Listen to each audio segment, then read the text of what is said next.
You are now listening to Green Room Gossip.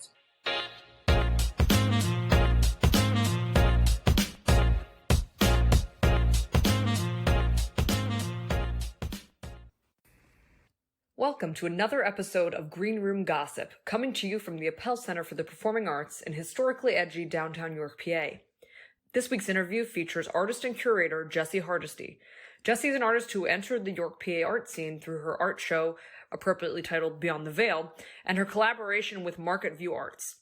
We discuss her background as a curator, teacher, influencer, and the ways in which young makers can achieve success in the visual arts. Much of Jessi's imagery is based in folklore, spiritualism, the nude form, science fiction. She is currently the head of the Visual Arts Department and a curator at Carroll Community College in Westminster, Maryland. But she's going to be continuing her relationship with York's own Marketview Arts in the future. You can hear more about that in the episode.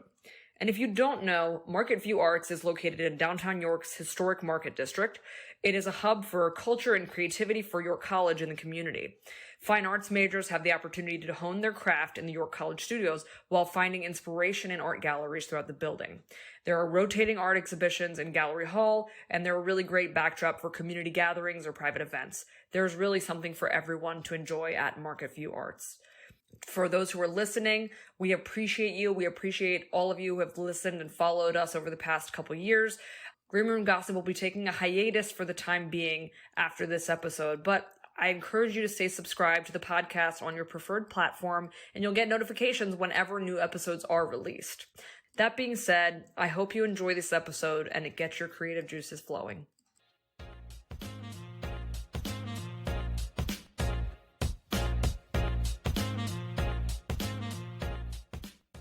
So, Jessi Hardesty, the reason that I got in touch with you was because, one, I saw your work at Marketview Arts and I was obsessed. But I wanted to ask you to just tell me like a little bit about yourself. You can sort of do it in a nutshell. Well, I grew up in Maryland, and then as a teenager who was into kind of weird stuff, I was always like the art kid, and I always liked like kind of weird out of the norm music. I got into like punk and hard rock and heavy metal pretty young.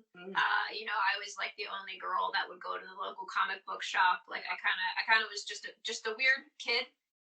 At the time, felt like, well, like college is my chance to go choose a place that I could be a weirdo in where there are other weirdos. So I researched just state schools that were in interesting places. I didn't want to go to an art school because I wanted to be around lots of different kinds of people, but I wanted to be in a weird place. So I ended up at Salem State in Salem, Massachusetts. So I moved to Salem and I met a bunch of spooky people and got to kind of live my best spooky life in Salem and like kind of come into being a weirdo too at the college level. I had an amazing professor there named Haig DeMargin who was a total spooky weirdo too, and him and I kind of bonded and I shadowed him a lot. I was his assistant in the gallery and the studios.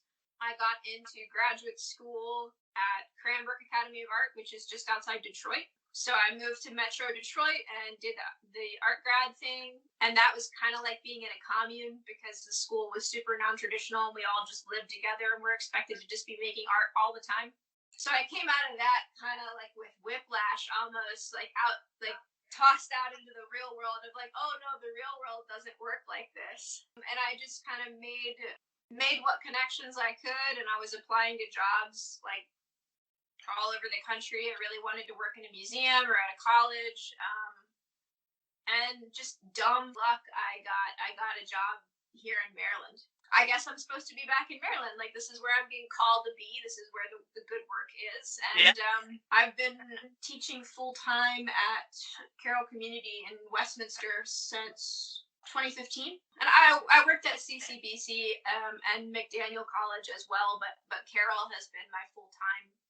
And I love it there. And that's so cool. And I mean, that's got to be a real big shift to go from Salem to Detroit. Yeah, I love Salem, and I think if the cards had aligned right, I probably would have stayed there. And I do still visit usually a couple times a year. I've maintained a lot of really important friendships and fondnesses, I guess, for Salem. I think it'll always feel like another home to me. Detroit's completely different. I'm sure. The 2 years that I was there, though, Detroit broke its snow record, so it was kind of like being in the Night's Watch. It was just like, wow, everyone's just shouting Hodor like constantly. Everyone's angry and celibate and wearing all black. My next question is, how did you get this connection with Marketview Arts? How did that come about? I guess I should elaborate a little bit on my full-time job. So at Carroll Community College, I'm a department head for the visual arts department, so I'm in control, I suppose, of the visual arts there. I also run the galleries, so one of my hats is being a curator. I really value networking with other curators and building connections from my students with other colleges, because Carroll is a 2-year school, so I want to develop good connections and really know what schools to send my kids to when they graduate, because if they get their associates from me, then they're obviously looking to go get their bachelor's from some other school. So I was keeping a really close eye on York, actually, just from an academic standpoint, because I was really impressed with York's galleries and York's programming. And at some point, just separately from my own art practice, I reached out to the curator at York, and I was like, I love your curatorial style. I would love to pick your brain. Let's get coffee. And then he actually invited me up to attend Sue Koh's lecture when she was at York. She's super amazing, old school vegan activist printmaker. I don't know if you got to catch her show, but I came up to see the Sue Koh exhibit and see her speak, and hung out with Matt. And like a year down the road or something from that, he reached out to me and was like, hey, do you want to do a show? And I was like, yes. And then he's like, do you want to paint the walls orange? And I was like, yes. Oh my God, I love it. That's awesome. Once we'd met, we just kind of had a mutual appreciation for each other, and I guess maybe he had my work on a back burner, and then it all ended up working out. And you never know where connections are going to lead you. So a lot of these kids that are interested in art, I mean, that's where what you have to do. You have to be willing to make a connection, talk to somebody. I mean, that's how you're going to get anywhere. Do you have any advice other than just networking for like younger artists that are kind of looking to start getting their work on display or anything like that? Well, I mean, networking honestly should go without saying at this point, like, because you never know who's going to have a connection that you start talking to. Right. But there is also, at least this is what I do and what I feel from my own observations is very important, is to just be supportive of other artists. Yeah. Show up to people's shows, like be a part of the scene, whatever scenes it is that you want to, if you want to be in the oddities market circuit, you got to go to the oddities markets and buy from those people and talk to those people. Like you kind of have to, so you really have to insert yourself into those communities that you want to be a part of. Yeah. And that's not quite the same as networking, because, you could be really good at just smooth talking with people, but you really have to want to be a part of something. You can't just like make one thing a month and think that that's enough. You got to be an active maker, and you got to be unafraid to make work that sucks to get to the work that doesn't suck. Speaking of work, like your work is obviously, it's mostly based in like folklore, it's pagan, you do a lot of woodcut, gorgeous. How did you decide on this focus for your art? I mean, obviously you love spooky stuff, you love that vibe, but how did you kind of settle on this vision you have? It's interesting. So since I've been making art as a teen, even, I've always made figurative work and I've always made spooky work. Those have been the two bodies that I've really existed in for a long time. And I tend to go back and forth between the two. When I was in undergrad, I was really starting to explore I would say the early stages of the spooky imagery that I'm doing now. I had those ideas, and I was developing the toolkit to be able to express them more maturely. And then I got to grad school, and my grad school community really wasn't into that kind of work. So I had to experiment and do some other work. And by the time I got out of grad school, I was doing these like very white cube, gallery friendly, giant portraits. Like I was doing like 4-color reduction prints that were 5 feet tall, and like all this, and they sold for a lot of money, and they were selling to wealthy people in Michigan. And those people are wonderful, but that wasn't the market. I felt good at that work, but do I want to make that work? So I had about a year where I had one art residency, and then I just didn't make work. You know, it was the spooky weirdo work, the work that was exploring paganism and the occult and esoterica and all these things that had been swirling around in my brain for so long. That was the work that came out of me at that depressive point. Right. So that's the work I ran with, and that's where doors started opening. You know, I started getting into these cool markets. People started asking me to do things. I did like these super fun woodcut workshops at heavy metal festivals, where I'm like, cool, if I can teach a bunch of drunk metalheads how to make stamps, like making some connections at weird underground galleries, and then those kind of underground galleries now I guess are leading to strangely more professional galleries like the one at York. Well, and I mean, what's really cool about everything you're saying is that younger people have to think about profit versus passion a lot of times, which is unfortunate. It's sad. But some of it is that, you know, if you're going to actually go for it, you kind of got to do the thing you're the most passionate about. You will find more success in it than doing something just for the money. I mean, because if you were still doing those white cube gallery style, you probably wouldn't be as happy or as successful as you are now. I think I would have burned out on it. If you remember or have any idea of maybe the weirdest item you've seen on display, something maybe that you really enjoyed or that really like mesmerized you, like anything you may have seen on display that you're just like, wow, that really was cool. Well, I'm a extreme obsessive of museums. I go to museums almost every time I travel. I love museums. I like anthropological museums, art museums. Any kind of museum I can go into, even if it's just like a weird little roadside museum. Yeah. Oh, those are the best. Like, I remember, I think it was like Southern Vermont Museum of Natural History or something. It was like literally a roadside attraction with like a bunch of taxidermy. And I was like, oh, this is so good. They have like a whole case of albino creatures. Like, that kind of stuff is what sticks with me, is like the little weirdo. I do Salem, the Peabody Essex Museum in Salem is top. I've seen a lot of good exhibits there over the years. The first thing that came to mind when you said it was actually not in Salem. It was in Chicago. I saw an exhibit of Viking artifacts at the Field Museum. And it was really cool to see how they displayed everything, because they kind of started the exhibit with like old school Vikings, and then like the rapid Christianization of Viking culture, and how you saw their symbols kind of merge together over what was really a short period of time. And thinking about that transition and like how rapidly a thing could change it but still be the same. Stuff like that really has an impact on me when I think about my own work and just how I process the world.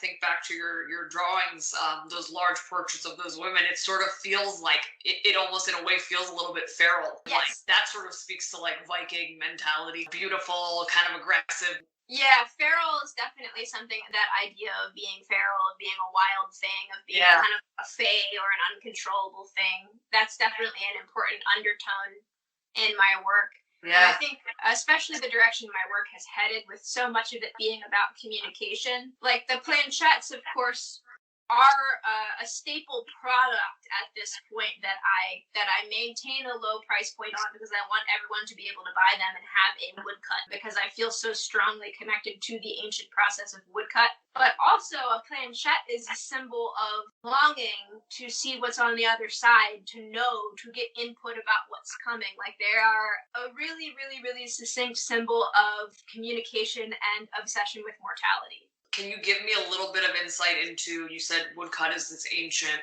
format. Can you just give me a little bit of, just even if it's very small, insight into that process? Absolutely. So woodcut's been around for like 2,000 years, basically in some form or another. The process of carving into something, laying some kind of ink, and then creating a copy, like that process is ancient, and it's very direct. I think I cling even more closely to that traditional process now, when so much is digital and so much is technological.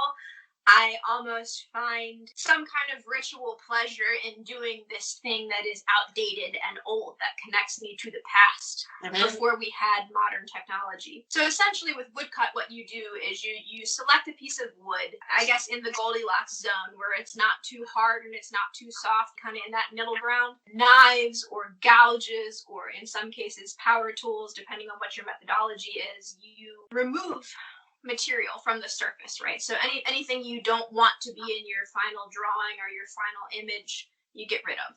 So it's kind of like forcing your brain to work backwards in a lot of ways. And then what you're left with, what's remaining is that piece that you can then, in my case, either display as a carving, or you can rub down with ink and pull actual copies off of and make, 100. The labor of the woodcut justifies itself when you think about it as a printmaking matrix, because with a print, the wood block is kind of just the tool that gets you the print. The print's the actual final piece of art. And I do still print very often, and that is where my degrees are both in printmaking. You obviously have a really great social media following. Do you have any idea for how people can keep their followers engaged? Well, I mean, I think I have a fairly modest social media following, but I'm thankful for what I have, because it has connected me with so many other cool artists and makers, and then of course the people that my work speaks to, and that's important to me too. I try to seek people that I feel are being genuine. I think there's a difference between curating well and over curating. So with my own social media, I'm a very private person when it comes to my friends and my family and those sorts of things, but I'm really passionate about woodcut, and I'm really passionate about Halloween, and I'm really passionate about the macabre side of life. So I focus my posts in those realms, and I think that those realms nestle together really nicely.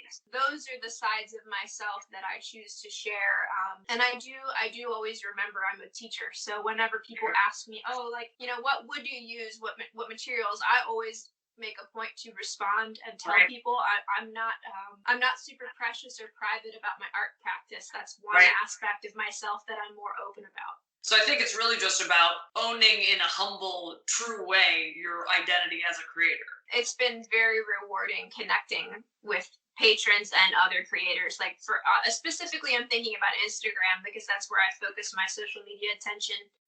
When I'm on there, I'm just constantly amazed by the other art and artists that I see on there, and that's just fuel, to keep making.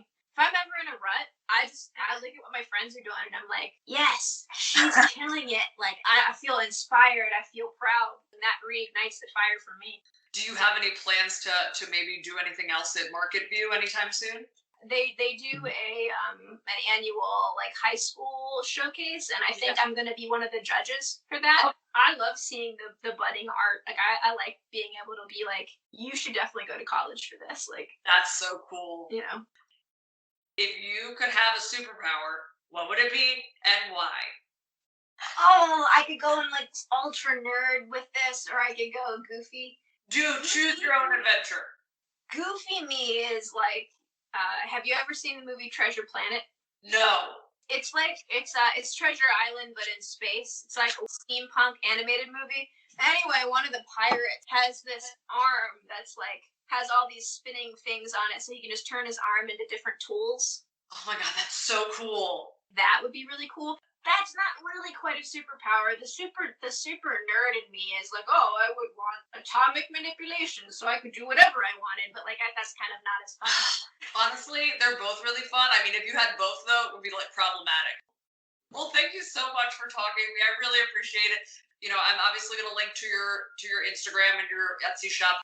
Really only active on Instagram, just my name, Jessi Hardesty, and then my Etsy, which is linked to it, is Pumpkinhead Print Shop. Thank you so much, Jessi. Have a good one. Have a good one. Bye. If you want to keep up with us and get more behind-the-scenes content, follow us on Instagram at Green Room Gossip Podcast and on Twitter at GRGPod. For more information about the Appel Center for the Performing Arts in York, Pennsylvania, visit appelcenter.org or call our box office at 717-846-1111. Thanks for listening.